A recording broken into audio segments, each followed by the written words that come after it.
Damos la bienvenida a Álvaro Padrón. ¿Cómo andás, Álvaro? Muy bien, muy bien. Bueno, evidentemente los inversores extranjeros reclaman certezas, estabilidad anímica al menos, y el presidente Bolsonaro se muestra contradictorio.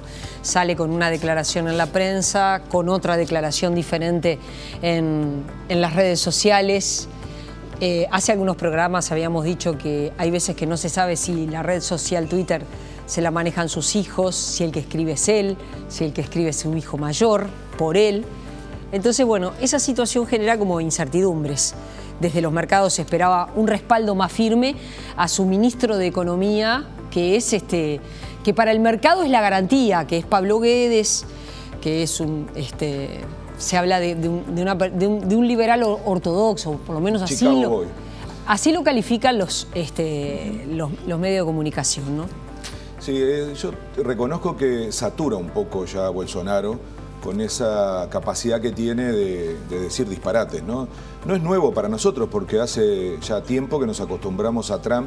Estamos hablando del principal líder de una de las potencias del mundo, entonces empieza a ser como el tono de la política internacional, ¿no? Que aparezcan figuras que producen con tanta frecuencia comentarios que no son de sustancia, sino que tienen que ver con episodios puntuales y que utilizan las redes para eso, ¿no? Es como una nueva forma de hacer política y también de hacer política internacional. Yo digo que me satura porque a veces ahí no aparece lo profundo, ¿no? Entonces, por decir de las decenas, 3 cosas que han afectado a partir de esto del informe de la imagen internacional de Brasil y de Bolsonaro, ¿no? Bolsonaro se dio el lujo de decir que Brasil iba a salir del Acuerdo de París por el cambio climático porque es un invento de la globalización marxista.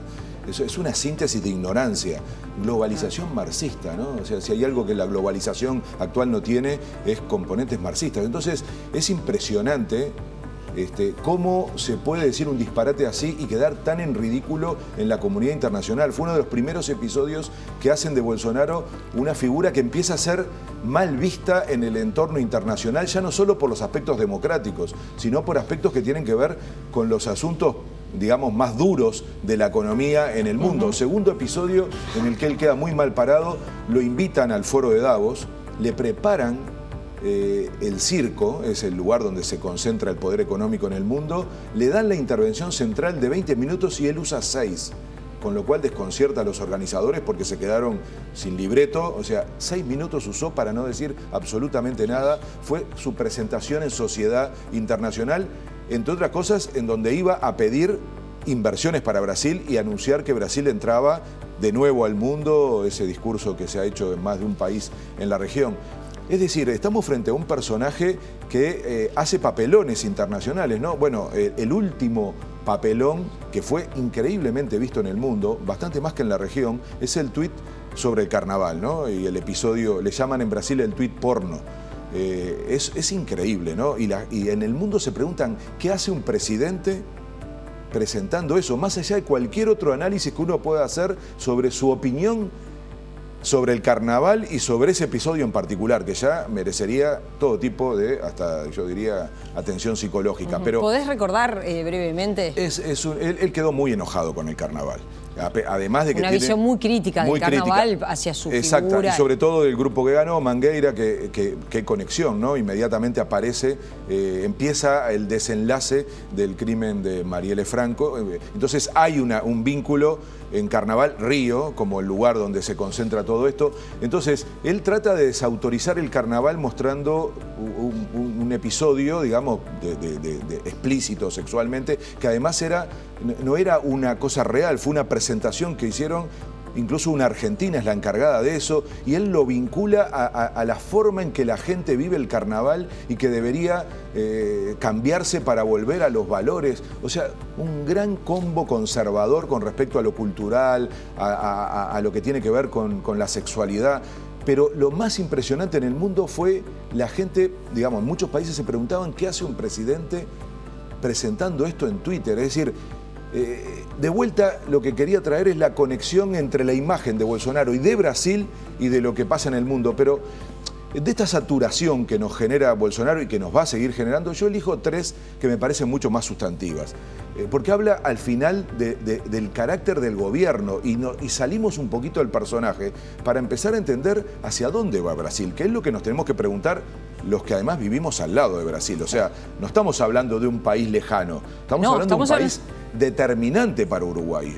Nuestro segundo socio comercial después de China. Exactamente. Entonces, primer punto, su visión de la democracia, ¿no? Recordemos que él termina la elección y dice, voy a limpiar Brasil.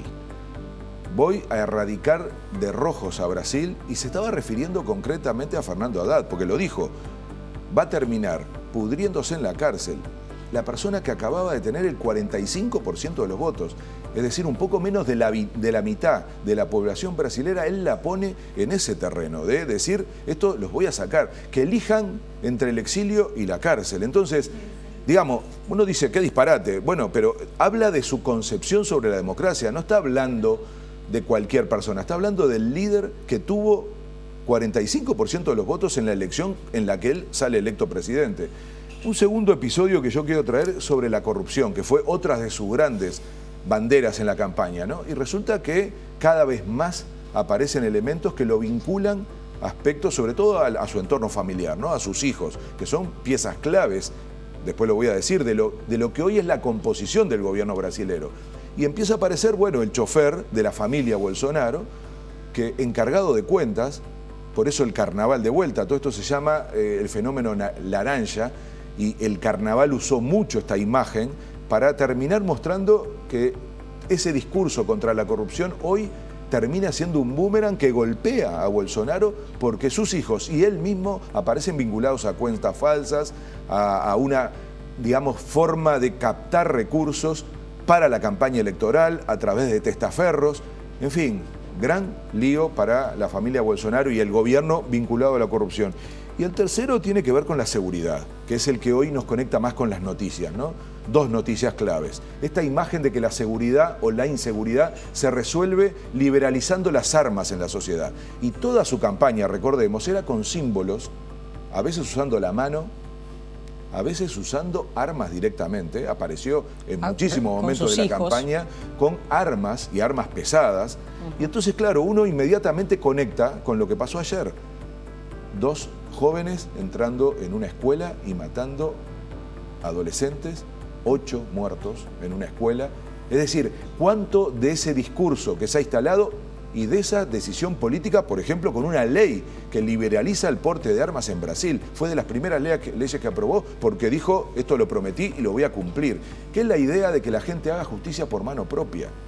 Entonces, o por ejemplo, felicitando a un policía que acribilló a un delincuente. Es decir, empieza a haber una retórica y una práctica y una promoción de esta forma de asumir o de enfrentar la inseguridad, que ya venía fracasando en Río, y ahí conecto con el segundo tema de seguridad, que es lo que terminó pasando con Michele Franco y que tiene ahora un desenlace que vuelve a conectarnos ya no solo con este concepto conservador, peligroso. Marielle Franco, la concejala que fue asesinada, que fue acribillada, estaba en un semáforo. Hace casi un año, ¿no? Entonces, y la acribillaron.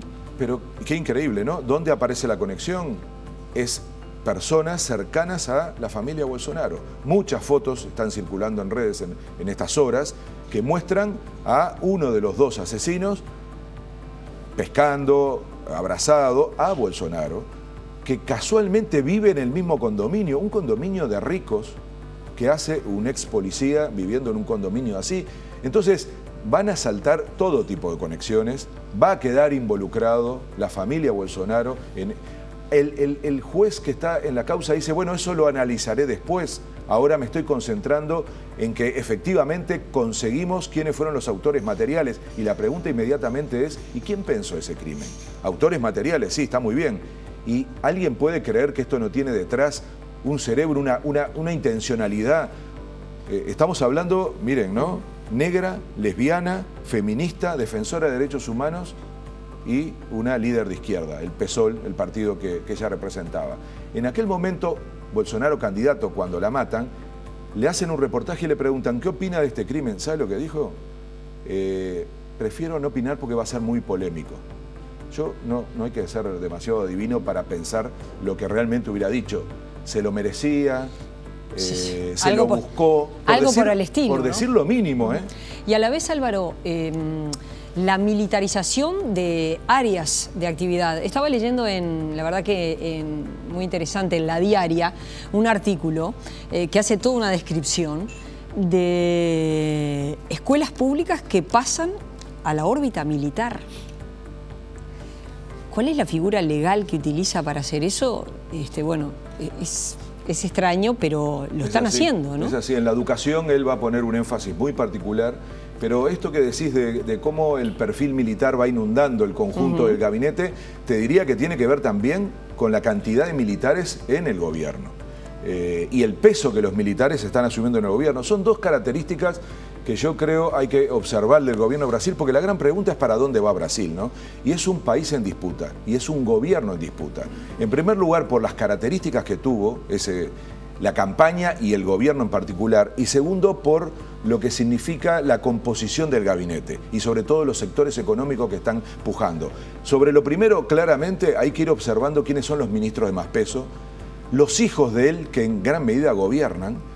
Por eso desplazaron al líder del partido que lo propuso a Bolsonaro, que lo llevó de alguna manera a triunfar en las elecciones. Gustavo Bebiano fue la primer víctima del clan Bolsonaro, un hombre de mucho peso porque era el jefe de gabinete, y lo termina sacando y va a ser un gran dolor de cabeza. Pero hay que estar muy detrás de los intereses económicos, de quién gana y quién pierde, porque si no nos quedamos muy mareados con las declaraciones.